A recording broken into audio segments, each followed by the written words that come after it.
Salut les gourmands, bienvenue sur cette nouvelle vidéo où aujourd'hui on va aborder un nouveau concept. On se retrouve aujourd'hui chez les Poutineurs à Caen, un restaurant de poutine avec Victor qui est le gérant. Victor, je te laisse te présenter. Ok, bah du coup Victor, je suis gérant du restaurant Les Poutineurs à Caen depuis 1 an et demi. La poutine c'est un plat québécois, c'est du coup des frites, du fromage et de la sauce. Le fromage c'est un fromage en grains, c'est un cheddar qui est pas affiné et du coup qu'on fait venir directement de Québec. Et sinon on travaille tout maison. Aujourd'hui on se retrouve pour un nouveau projet, on va créer un dessert ensemble avec Victor. Alors forcément, ça sera un dessert aux allures un peu qui va nous rappeler le Québec. Ça sera un dessert simple et gourmand. Ça, on va le créer avec vous. Le but du jeu, c'est que vous nous suiviez dans cette aventure. À la fin de cette aventure, vous puissiez venir le déguster dans le restaurant ici de Poutine avec Victor. Pour faire ce dessert, on a plusieurs contraintes forcément. On va avoir déjà le fait de respecter les codes un petit peu du Québec.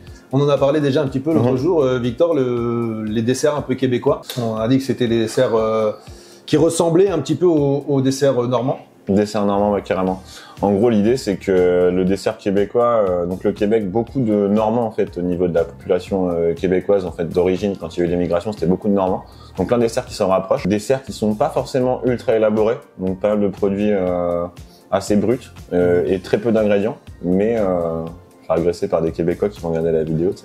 Nous, on en a testé pas mal ici au restaurant. On va avoir le bonbon à la patate, c'est une espèce de bonbon avec une pomme de terre qui est sucrée. En fait, on va sucrer de la pomme de terre. On va avoir le pudding chômeur, ça va juste être du sucre, de la farine et du sirop d'érable. On va retourner ça et ça te fait un gâteau. C'est bon, mais là, les calories que tu prends quand tu manges ça. Sinon, nous, ce qu'on a beaucoup fait au restaurant ici, c'était les queues de casseur. C'est une sorte de pâte à beignet qu'on fait frire. Et en fait, qui va venir s'agrémenter de Nutella, sirop d'érable, crème de spéculoos, vraiment un peu tout ce que tu veux, comme une gaufre, mais qui est cuit à la friteuse, donc encore une fois, t'es bien. Après, avec toutes ces contraintes-là et ces produits-là, donc principalement, on va tourner autour de l'érable, du pécan, de la myrtille, essayer de trouver vraiment un dessert qui va vraiment rappeler le Canada et ce type de produit. Donc bah là, après, ça c'est à toi de voir. Ouais, c'est toi qui gères. Le défi, je le relève avec grand plaisir. Effectivement, moi je suis gourmand de par nature. J'adore le côté sucré, même si effectivement je touche aussi au côté salé. Mais là, pour le coup, je te laisse, c'est ton restaurant, je te laisse faire le côté salé. Et je te remercie d'ailleurs de me prêter ta cuisine, tes locaux, et de pouvoir interagir avec ta clientèle. Ça me fait très plaisir. En plus, on s'est rencontrés l'autre jour. J'ai bien aimé ton côté local. T'es très axé sur des producteurs ou des échoppes qui sont pas très loin. Donc ça c'est top, c'est quelque chose. Parce que moi j'adore le côté local. Je travaille des produits locaux tout en alliant ce côté voyage un peu qui va être nous apporté par le Québec. C'est ça, c'est que le côté, c'est que nous, tu vois, nous on fait une recette qui est du coup typiquement québécoise, mais en utilisant vraiment au maximum les produits locaux, à part le fromage qu'on fait venir du coup du Canada, parce que bon, en Normandie on sait pas encore le faire, on est dessus. Mais voilà, c'est vraiment le côté faire du fait maison dans le coin, faire vivre en fait les gens qui sont autour de nous. On travaille avec la boucherie qui est à côté, on travaille avec un producteur de pommes de terre à côté, enfin vraiment tout en local, tout maison, mettre en avant aussi des acteurs de la ville de Caen, parce que nous on fait vraiment tout par rapport à la ville de Caen.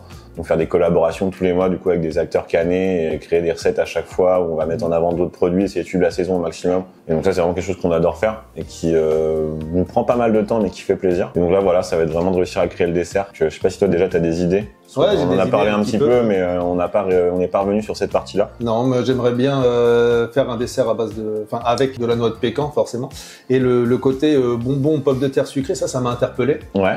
Quelque chose que j'aimerais bien faire, un peu sur une idée de Twix par exemple, et avoir cette base de pommes de terre sucrée en bas, ça va être intéressant et ça va être un vrai défi parce que c'est un peu interpellant. Il va falloir réussir à piquer les gens pour qu'ils puissent goûter ce dessert. C'est vrai que pour l'avoir déjà fait, c'est un peu écœurant. Non, en vrai, c'est super bon, mais enfin, j'en mangerai pas 4 quoi. C'est bon, c'est sucré, mais voilà, tu t'en écœures assez vite. Mais je pense que si tu l'intègres vraiment dans une autre base, tu peux vraiment le sublimer en faisant quelque chose qui va vraiment changer, avoir un produit qui va vraiment Parce que je pense que l'ingrédient de base en fait est bon, mais comme sur ce produit-là, enfin sur ce bonbon à la patate justement, c'est quelque chose qui représente quasiment 80% de la recette.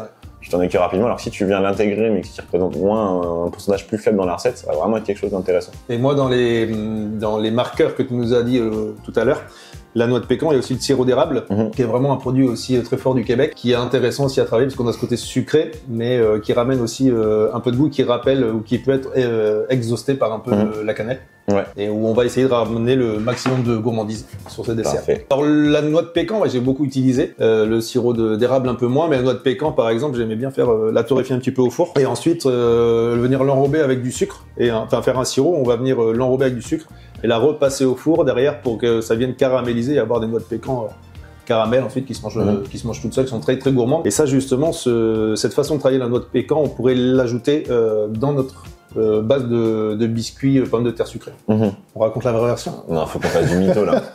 100% mytho. Les poutineurs, moi j'ai travaillé, j'en ai entendu parler, la première fois j'étais dans un centre de formation à côté du CHU à Caen, à l'ICEP. Et du coup, les jeunes, la poutine, j'en entendais tout le temps parler parce que le midi, ils venaient manger. Alors, ils se faisaient livrer par Uber, je pense. Et ils en mangeaient, ils en raffolaient parce que ça fait un carton tout le temps, le plat typique du Canada qui est venu en France. Et ils aimaient bien manger le midi. Donc, c'est comme ça la première fois que j'ai entendu parler des poutineurs. Et après, j'ai entendu parler des poutineurs via les salons. Il y a eu différents salons. Il y en a eu un Carpiquet, je crois. Il y a eu un salon à Carpiquet, ouais. Victor était là-bas et par des amis qui étaient aussi là-bas, j'en ai entendu parler. Et donc, ça m'a toujours interpellé. Et le fait d'être venu après une fois au restaurant échanger un peu avec Victor, il y a eu ce côté local qui est tout de suite apparu et qui m'a vraiment plu pour le coup quand on a échangé l'autre jour.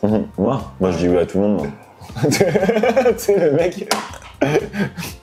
Non, c'est vrai que moi, ta démarche, ça m'a plu en fait, tout simplement. C'est en fait, nous, on adore faire justement des collaborations, travailler des trucs, enfin sortir un peu de notre zone de confort en fait, de toujours faire des trucs nouveaux en fait. On veut toujours se renouveler. On a fait des poutines asiatiques, on a fait des poutines au CBD. En fait, on a aucune limite en fait dans ce qu'on peut faire. En tout cas, on essaye et vraiment de changer un peu les acteurs avec qui on travaille. Et c'est quelque chose qu'on voulait faire depuis longtemps, en plus de justement jouer sur cette partie sucrée qu'on maîtrise pas plus que ça en fait. En vrai, on va pas se mentir, on est très bon sur la poutine, mais le sucré, c'est quelque chose qu'on sait faire. Par manque de temps aussi, manque d'espace aussi dans la cuisine, c'est parfois compliqué de faire vraiment tes desserts maison en toutes circonstances. Donc c'est bien justement de pouvoir travailler avec des gens qui comprennent vraiment où tu veux aller. On n'a pas eu de temps cette partie-là en fait. On arrive vraiment à la créer nous sur la partie salée parce qu'en fait on va travailler notre recette avec les gens, ils vont choisir des ingrédients, on va dire en fait on va faire exactement ce que toi tu es en train de faire sur la partie dessert. Mais sauf que c'est nous qui le faisons sur la partie salée et du coup c'est bien justement d'inverser les rôles et d'être la personne qui va justement donner des idées plus que la personne qui va exécuter derrière. Il y a quelque chose aussi que j'ai pas dit tout à l'heure mais qui est important dans l'échange qu'on a eu avec Victor l'autre jour. Il y a eu ce côté partage parce que l'essentiel de notre métier, je pense qu'il est là, il est dans le partage avec les gens, avec les gens qui viennent déguster la cuisine du restaurant et c'est quelque chose que j'aime bien transmettre, que j'aime bien partager. Les desserts, le côté salé aussi, et du coup, Victor, il le fait déjà au quotidien, et puis avec ses collaborations, il partage encore plus, il cherche vraiment alors forcément se faire connaître, mais aussi à partager et à étendre ses connaissances aussi, quelque chose d'important, et c'est le côté aussi qui m'a plu chez Victor, et chez les poutineurs. Arrête. Non, c'est vrai.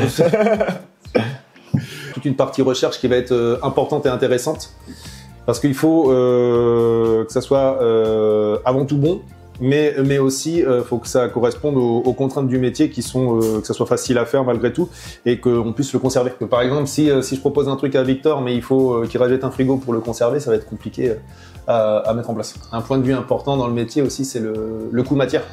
Coût matière à respecter, forcément si on fait un coût matière à 5 €, le dessert, il faudrait qu'on le vende 10-15 € pour être bien. Et là, on est plus cher, le dessert est plus cher que la poutine en elle-même. C'est un truc important aussi à respecter. Et surtout axé sur la recherche de la recette en elle-même, sur les goûts, sur les produits. Et effectivement, par contre, le côté matière première, enfin coût de la matière première, on va peut-être pas trop s'attarder dessus, à vous le partager. C'est pas ce qu'il y a de plus important, et de plus intéressant en tout cas. Non, mais ouais, carrément, moi je suis pressé de voir en fait ce que ça va donner. Donc c'est vraiment la partie où moi en fait j'attends et lui il va devoir taffer dessus et moi derrière je vais juste attendre et puis on va goûter quoi. On va goûter, on va voir ce que ça donne et franchement impatient un peu de voir ce que ça va donner sur toute cette étape de réflexion qu'on a pu avoir, voir en fait où est-ce que ça va nous mener. Mais je pense qu'on va être pas mal. Ouais. Merci d'avoir regardé la vidéo. N'hésitez pas à commenter, à vous abonner et à activer la petite cloche pour suivre toute l'aventure. Merci Victor. Merci à toi.